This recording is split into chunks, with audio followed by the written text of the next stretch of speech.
Welcome to Nomadic Life with Morning Forest. This week, out and about nomadic lifestyle in this RV, which is a Class C. Should I really downsize to a van? It would be easier. So let's take a look at a road trek I found on the side of the road. And it is a RS Adventurous. Looks pretty sharp on the outside. It is quite an interesting van. Looks nice. The outside is very well put together. It is a 2017. It has 7,500 miles on it. Although the wheels kind of look a little funky, everything on the outside of this van looks good. So let's take a deeper dive into this van. The spare tire is under the side of the vehicle. There is your 30 amp plug. It has the water hookups and propane discharge over on the driver's side. The tank looks pretty low.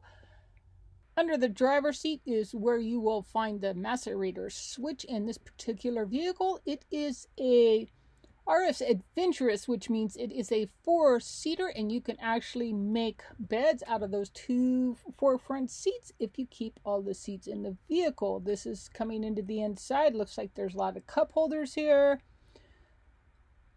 Top compartment here looks pretty good. Actually, a small opening for a big compartment. That is kind of a bummer. There's not too much room in there. There's your power switches and your normal cubby holes for the Sprinter, which works out pretty good. It's really good to store hats in. And this particular model does have lane keeping assist and all of the good stuff on it. And just taking a look at some of the other compartments, it's got a solar controller, 450 watts of solar on the roof. Some of the compartments didn't seem to want to shut appropriately. I still can't figure out how to turn the batteries on. Big curtain and screen side doors, front and back. This model actually has the couch that you can convert to a bed. Big compartment in the back. It was kind of impressive how big it was. And the compartments still don't want to shut. It's kind of interesting. It looks like they all need to be aligned. They don't lock if you shut them. Speakers in the back. USB port. Sofa, quite comfortable. Yep, pretty comfortable. Not a lot of room here, trying to stretch out totally. I wonder if I could lay sideways in the vehicle. Well, one way to find out. Yeah, okay, that'd be a tight one, but it would work if you just needed to take a little nap. Okay, let's see what else we can find out about the vehicle. Underneath, everything was loose under here. I couldn't figure out what was going on.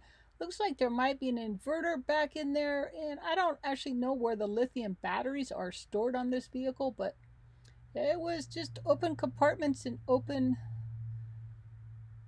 hatches everywhere around the vehicle. TV didn't seem to lock.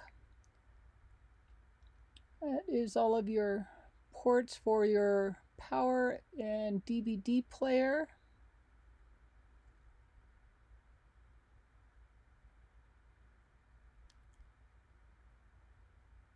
And it has the Dometic heater unit on it.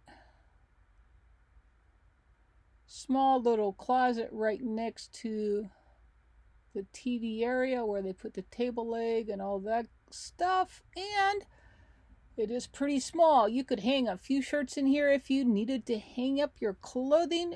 The storage compartments, it was a lot less than I thought there would be on this vehicle, but if you dig around, there is some storage. You could put stuff you don't need to get to all that often.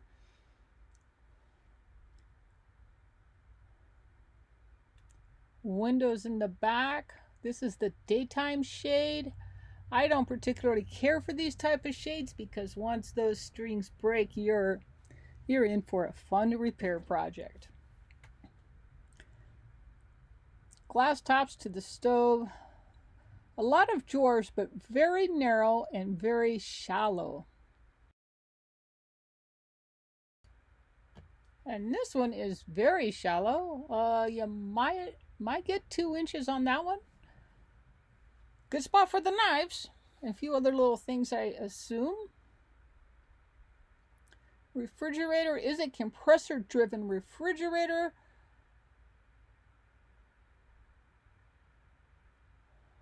Pantry area. And oh yes, I can sneak back in here, and actually this van is spray foam insulation.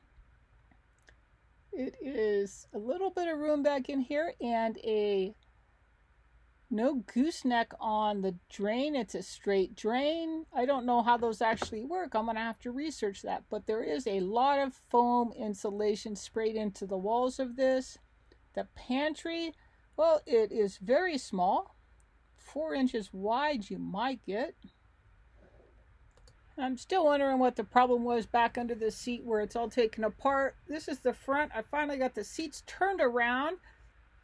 Your feet do not touch the ground in this. It's pretty interesting. You'd have to try to build something up or make a permanent attachment so you could actually rest your feet comfortably.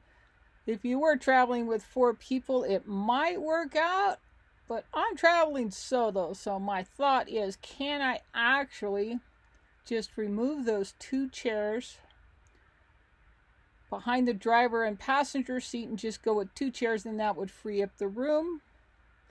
The wall boards are just totally loose inside of the van, and they're asking over $100,000 for this particular vehicle. It's a 2017, and quite to my amazement, I'm opening the windows, and yes, that is less than 2 inches of opening on all of your side vent windows. So you could get ventilation, you can't get much more.